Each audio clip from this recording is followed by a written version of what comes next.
অগ্রে ব্রহ্মণায় নমঃ অধু অনন্তায় নমঃ পশ্চাতে ক্ষেত্রপালায় নমঃ সম্মুখে পার্বতীশ্বর ভূতেশ্বরায়। পুরা কালে কাশীর ধামে এক নিষ্ঠুর প্রকৃতির ব্যাগ বাস করিত। সে নানা প্রকার জীব হত্যা করিয়া জীবনযাপন করিত। একদিন ব্যাগ এক গভীর বনে প্রবেশ করিয়া একটি হরিণ শিকার করিয়া বাড়ি ফিরতে রাত্রি অধিক হইয়া পড়িল। গভীর অন্ধকারে রাস্তাঘাট কিছুই দেখা যাইতেছিল না। ব্যাগ প্রাণভয়ে ভীত হইয়া অন্য কোনো উপায় না দেখিয়া নিকটে একটি বিল্লবৃক্ষে উঠিয়া পড়িল। গাছের ডালে মৃত হরিণটাকে বাঁধিয়া রাখিয়া নিজে রাত্রি জাগরণ করিল। তলায় একটি শিবলিঙ্গ ছিল।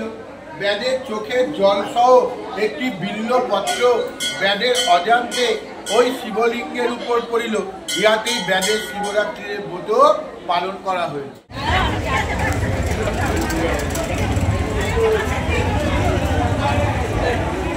শিবরাত্রি উপলক্ষে আজ চলে এসেছিলাম আড়িয়াদহের বুড়ো শিব মন্দিরে। এটি একটি প্রাচীন মন্দির। আড়িয়াদহ এটি ঐতিহাসিক জনপদ, যেখানে একসময় রাজা কৃষ্ণচন্দ্রেরও আধিপত্য ছিল।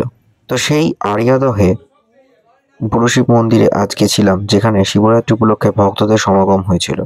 এই মন্দিরটির অনেক ইতিহাস রয়েছে, জেনে নেওয়া যাক আজকে মন্দিরের ইতিহাস সম্বন্ধে। বুড়ো শিব মন্দির আসলে বান রাজা, যিনি দক্ষিণেশ্বরে এক দেউলপোতা চত্বরের প্রাচীন রাজা ছিলেন, রাষ্ট্রকূট সাম্রাজ্যের সমসাময়িক বান রাজার কুলদেবতা ছিলেন এই বুড়ো শিব।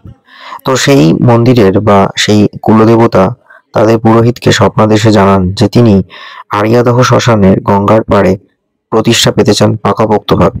তখন আড়িয়াদহের হরনাথ ঘোষাল এই জমিটি কিনে সেখানে একটি মন্দির বানিয়ে দেন, এবং তারপর থেকেই বান রাজার কুলদেবতা বুড়ো শিব চলে আসেন এখানে। তারপর ওয়ারেন হেস্টিংসও এই মন্দিরটি দেখার জন্য আসেন এবং অনেক গভীর পর্যন্ত খনন কার্য করেও দেখতে পান এই শিবলিঙ্গের কোথাও শেষ নেই। পরবর্তী সময় এই মন্দিরটি নতুন করে রিনোভেট করা হয় এবং এখন এখানকার যারা স্থায়ী বাসিন্দা তারাই মন্দিরটি দেখাশোনা করেন। এই মন্দিরের উল্টো দিকেই রয়েছে আড়িয়াদহের মুক্তকেশী মা মন্দির। তো পরবর্তী সময় আমি এই মুক্তকেশী মন্দির সম্বন্ধেও একটি বড় ভিডিও আনবো। এই বুড়ো শিব মন্দিরের পাশেই রয়েছে আড়িয়াদহ শ্মশান, যেখানে রামকৃষ্ণদেবের মায়ের শেষকৃত্য সম্পন্ন হয়েছিল। তো আজ চলে এসেছিলাম শিবরাত্রিতে, যেখানে দূর দূরান্ত থেকে আড়িয়াদহ সংলগ্ন বহু মানুষ, এমনকি উত্তরপাড়া থেকে অনেকে চলে আসেন এখানে শিবরাত্রিতে জল ঢালতে। নীল ষষ্ঠীর দিনও এখানে বিশেষ পুজো এবং গাজনের ব্যবস্থা করা হয়।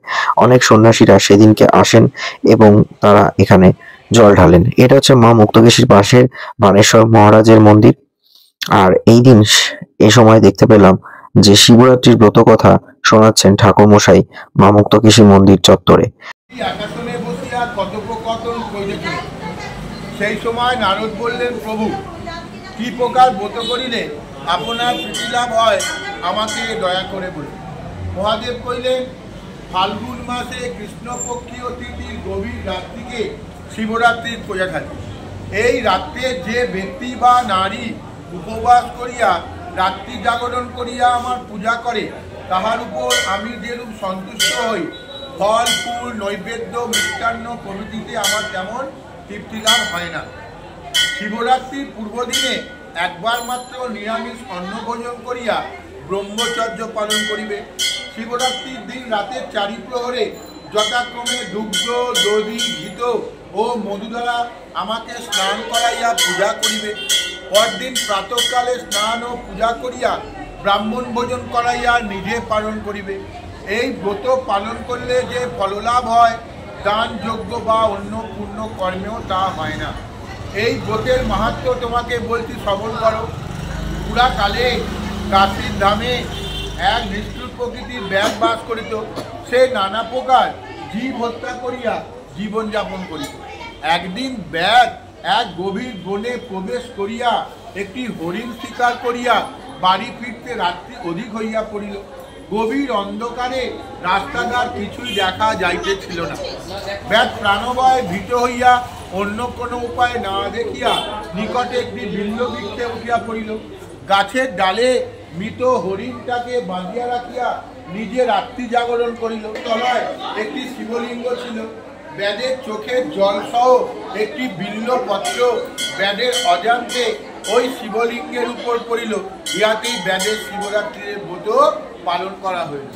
ব্যাদ ইহা কিছুই জানতে পারিল না। রাত্রি প্রভাত হইলে ব্যাদ মৃত হরিণটাকে লইয়া নিজের গৃহে চলিয়া গেল। কিছুকাল বাদে ব্যাদের মৃত্যুকাল উপস্থিত হইলে যমদূতগণ আসিয়া ব্যাদের আত্মাকে যমপুরীতে নিয়ে গেল। সেখানে নন্দী যমদূতগণের মুখে ব্যাদের হিংসার কাহিনী শুনিয়া কইল, হে যমদূতগণ, ব্যাদ সত্যই মহা পাপী, কিন্তু শিবরাত্রির ব্রতের ফলে উহার সমস্ত পাপ এখন আর নেই। এখন উহার উপর আর তোমাদের কোনো অধিকার নাই। এই কথা শুনিয়া যমদূতেরা যমপুরীতে ফিরিয়া গেল।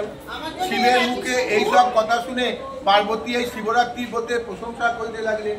ক্রমে ক্রমে এই ব্রত পৃথিবীতে প্রচারিত হল। হাত জোড় করে বলো, হে শঙ্কর, আমি সংসার যাতনায় দগ্ধ। এই ব্রতের ফলে তুমি আমার প্রতি প্রসন্ন বদন হইয়া সন্তুষ্ট হও। হে নাথ, আমায় জ্ঞান চক্ষু প্রদান করো। বলো, নমো দুর্গাং শিবাং শান্তি করিন ব্রহ্মাণি ব্রহ্মণপ্রিয়াম সর্বলোক প্রণেতিঞ্চ প্রণমামি সদাশিবাম মঙ্গলাং শোভনাং শুদ্ধাং নিষ্কলাং পরমাঙ্কলাং বিশ্বেশ্বরী বিশ্বমাতাং চণ্ডিকাং প্রণমামহম ঈশানো মাতরং দেবী ঈশ্বরী ঈশ্বরপ্রিয়াং প্রণতস্মি সদা দুর্গা সংসার অর্ণবতারিণী দুর্গোত্তারিণী দুর্গেত্বং সর্ব অশুভ নিবারিণী ধর্মকাম পদে দেবী নারায়ণী নমস্তুতে মন্ত্রহীনং ক্রিয়াহীনং ভক্তিহীনং সুরেশ্বরী যৎপূজিতং ময়া দেবী পরিপূর্ণং তদস্তু মে। এষ পুষ্পাঞ্জলি নম শ্রী শ্রী মা মুক্তকেশী দক্ষিণা কালিকা। জয় মাতা। তো এরপর আমি যাই আরিয়াদহ সংলগ্ন এই পাটবাড়িতে শিবরাত্রি উপলক্ষে। দেখি সেখানেও প্রচুর মানুষ এসে জল ঢালতে। এটা হচ্ছে আরিয়াদহ পাটবাড়ি, যেটা মল্লিক রাজবাড়ি নামেও পরিচিত। এখানেও ঠাকুর এসেছিলেন স্বপ্নাদেশেই। গোবিন্দ দাসকে নিতাই স্বপ্ন দেন এবং তারপর এখানে গোপাল প্রতিষ্ঠিত হয়। বাঁদিকে ঢোকার মুখেই রয়েছে শিব মন্দির, যেখানে বহু মানুষ এখনো আসেন এবং ঠাকুর মশাই নিয়ম মেনে, প্রতিটি উপাচার মেনে প্রায় 1 ঘন্টার কাছাকাছি এক একজনকে জল ঢালার ব্যবস্থা করেন। পুজোটা সত্যি ঠাকুরমশাই খুব সুন্দরভাবে করেন। পাশেই রয়েছে গঙ্গার ঘাট। শিবরাত্রি উপলক্ষে আজকে 26 তারিখ প্রচুর মানুষ এসেছিলেন গঙ্গা স্নান সারতে। তারপর তারা সবাই এসেছেন এখানে শিবরাত্রিতে জল ঢালতে। আমিও গেছিলাম এই মন্দিরেই জল ঢালতে। ঠাকুরমশাই সত্যি প্রচুর সময় নিয়ে এবং প্রত্যেকটি নিয়ম মেনে পুজোটি করে থাকেন, যার জন্য অনেকটা সময় লাগেও এবং বহু মানুষ আসেন এখানে শিবরাত্রি উপলক্ষে জল ঢালতে। তো এটাই ছিল আজকে শিবরাত্রি উপলক্ষে আরিয়াদহ দক্ষিণেশ্বর সংলগ্ন কিছু প্রাচীন মন্দির এবং তার ইতিকথা। আর সন্ধ্যেবেলায় অবশ্যই আমি গেছিলাম আদ্যাপীঠে, যেখানে যজ্ঞের আয়োজন করা হয়েছে শিবরাত্রি উপলক্ষে। সকাল থেকেই চতুর্দশী তিথি যতক্ষণ থাকে সেখানে যজ্ঞ করা হয়ে থাকে। তো তার উপর একটা ছোট শর্টস আমি অলরেডি দিয়েছি চ্যানেলে। Stay tune on explore with Suman. कर्पूरगौरं करुणावतारं संसारसारं भुजगेन्द्रहारं